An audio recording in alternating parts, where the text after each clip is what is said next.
नमस्कार, मी संस्कृती आणि आपण पाहत आहात नवा मराठा। केडगाव येथे गुढीपाडवा निमित्त आयोजित केलेल्या कीर्तन महोत्सवाचा हजारो भाविकांच्या उपस्थितीत भक्तिमय वातावरणात समारोप झाला। जनसेवक अमोल येवले मित्रमंडळ आणि छत्रपती फाउंडेशन यांच्या माध्यमातून 5 गोडाऊनच्या प्रांगणात या महोत्सवाचे आयोजन करण्यात आले होते। या 4 दिवसीय सोहळ्यात भाविक कीर्तनाच्या भक्तिरसात तल्लीन झाले होते। या समारोपाच्या दिवशी हरिभक्त परायण गणेश महाराज शिंदे यांच्या काल्याच्या कीर्तनाने कार्यक्रमाची सांगता झाली। तसेच या कीर्तन महोत्सवात महाराष्ट्राच्या महागायिका सन्मिता शिंदे यांनी आपल्या सुमधुर आवाजाने गणेश शिंदे यांना साथ दिली, ज्यामुळे भाविक मंत्रमुग्ध झाले। जनसेवक अमोल येवले मित्रमंडळ आणि छत्रपती फाउंडेशन हे नेहमी समाजात चांगले संस्कार रुजवण्यासाठी आणि सामाजिक दिशा देण्यासाठी कार्यरत असतात। दरवर्षी केडगावकरांना या कीर्तन महोत्सवाची पर्वणी मिळते आणि सर्व भाविक भक्तिरसात न्हाऊन निघतात, अशी भावना केडगावकरांनी व्यक्त केली आहे। तसेच केडगावमध्ये सुरू असलेल्या या 5 दिवसीय कीर्तन महोत्सवाला पहिल्या दिवसापासून समारोपापर्यंत भाविकांनी हजारोंच्या संख्येने उपस्थित राहून उत्स्फूर्त प्रतिसाद दिला आणि माजी नगरसेवक अमोल येवले यांनी केडगावकरांनी दिलेल्या या प्रतिसादाबद्दल आभार मानले। समारोपानंतर सर्व भाविकांना महाप्रसादाचे वाटप करण्यात आले। इतका प्रेमळ, इतका संवेदनशील आहे। नामदेव महाराजांच्या आईने सांगितलं, नैवेद्य दाखवून नैवेद्य घेऊन गेले, समोर ठेवला आणि देवाला म्हटले, देवा खाऊन घे बरं पटकन, मला पण भूक लागली। आता आपण सांगावं देवानं नैवेद्य खावा, अशी परिस्थिती आहे का? देव काय नैवेद्य खाईना। नामदेवराय म्हणले, बाबा आता खा ना रे लवकर, रोज माझे वडील घेऊन येतात तेव्हा बरा खातो, आणि आज काय झालं तुला? आज जरा त्यांना काम होतं, नाही आले, येतील उद्या, अंके बरं खाऊन। देव काय नैवेद्य खायना। आई बघा एकदा दोनदा प्रेमात सांगते, नंतर काय म्हणते, मग खातो का? आणि देवा आता खातो का कसं का बघू तुझ्याकडं? देवाला रागवलेलं आहे कळा ना। मग परत एकदा लाडी उडत, ए बाबा घे ना, घे बरं बाबड्या, एक घास जीवचा, एक घास खाऊचा। देव जीवचा आहे खायला आणि खाऊचा आहे। नामदेवराय म्हणले, देवा आता जर तू घास खाल्ला नाही तर तुझे पाय आणि माझं डोकं, असं डोकं तुझ्या पायावर आपटतो बघ। आणि नामदेवराय असे डोकं पायावरती आपटणार, खाली देवाचे पाय, वर नामदेवरायाचं डोकं आणि मध्ये देवाचे हात। देवाने हात मध्ये घातले, हे नामा काय करतो? मग देवा किती वेळा सांगितलं, नामदेवरायानं देवाला घास भरवावा आणि देवानं नैवेद्य खावा। तुम्ही या कथांचा अर्थ समजून घ्या। सांगायचं काय माहितीये की भगवंत हा फार हळवा आहे। जितके तुम्ही आतुर आहात ना, तितकाच तोही आतुर आहे। फक्त ती आतुरता आपल्याकडून ती जाणवली पाहिजे। अहो इकडं तुकोबारायांची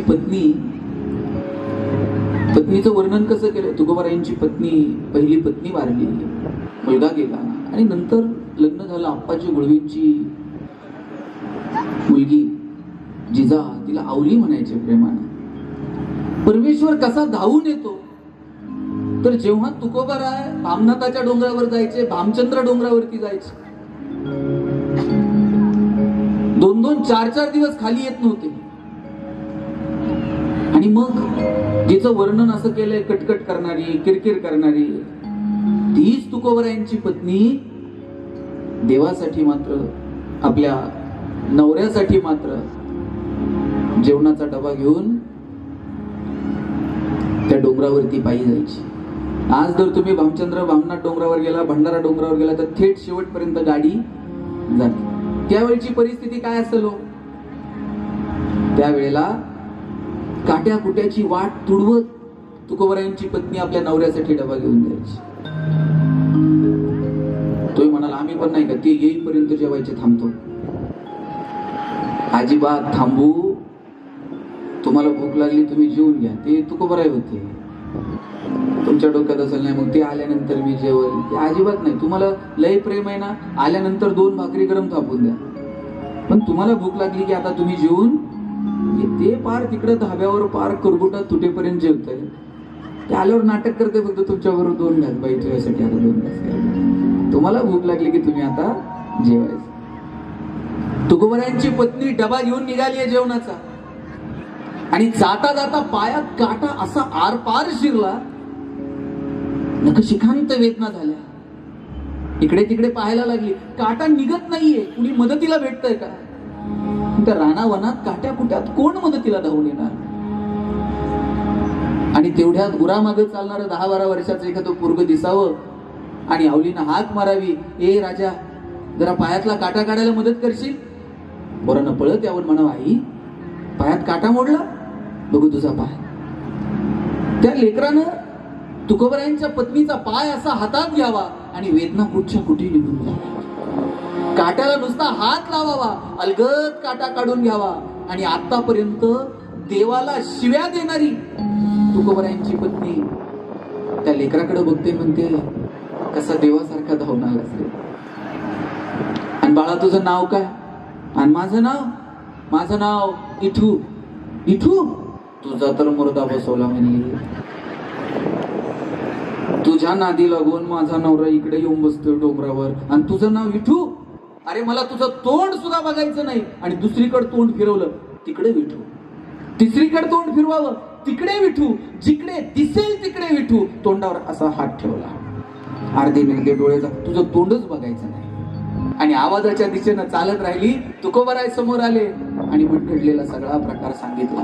काय हो इकडे येऊन बसता? पायात काटा मोडला, रक्त भंबाळ झाला.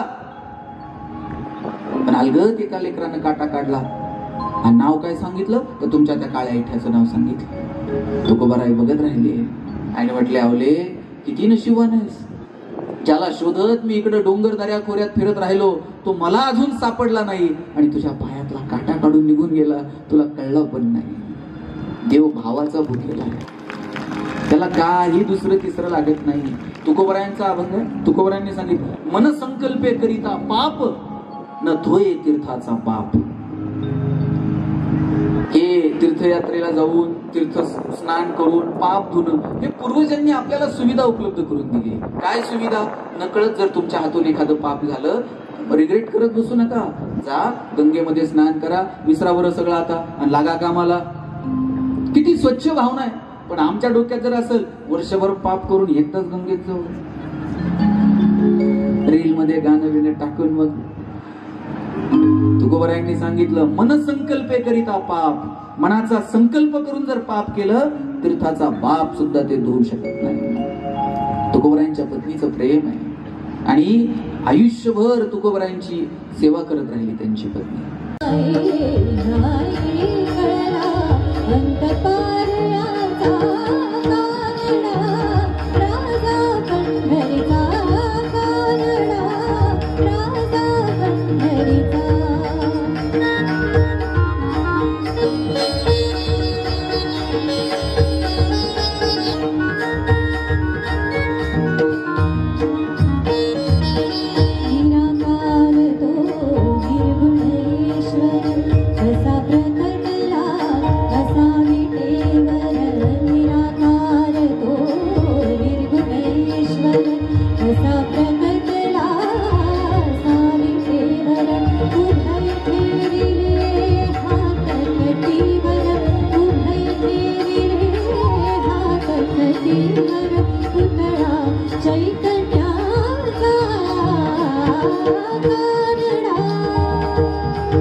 छत्रपती फाउंडेशन केडगाव अजित, तसेच नगरसेवक अमरभाऊ येवले यांच्या संकल्पनेतून आज या ठिकाणी कैलासवासी अर्जुन बाबूराव खोतकर यांच्या स्मरणार्थ भव्य असं या ठिकाणी कीर्तन महोत्सव, तसेच गुढीपाडवा महोत्सव दरवर्षीप्रमाणे आणि आज ज्यांनी कीर्तनकार सेवा दिली असे गणेश भाऊ शिंदे, तसेच महागायिका सन्मिता शिंदे, अतिशय छान असं या ठिकाणी त्यांच्या सेवेतून त्यांनी कीर्तनकार सेवा दिली आणि अतिशय छान असं त्या ठिकाणी उत्साहाने या ठिकाणी दरवर्षीप्रमाणे जास्तीत जास्त महिला बंधू भगिनी या ठिकाणी उपस्थित राहिलं.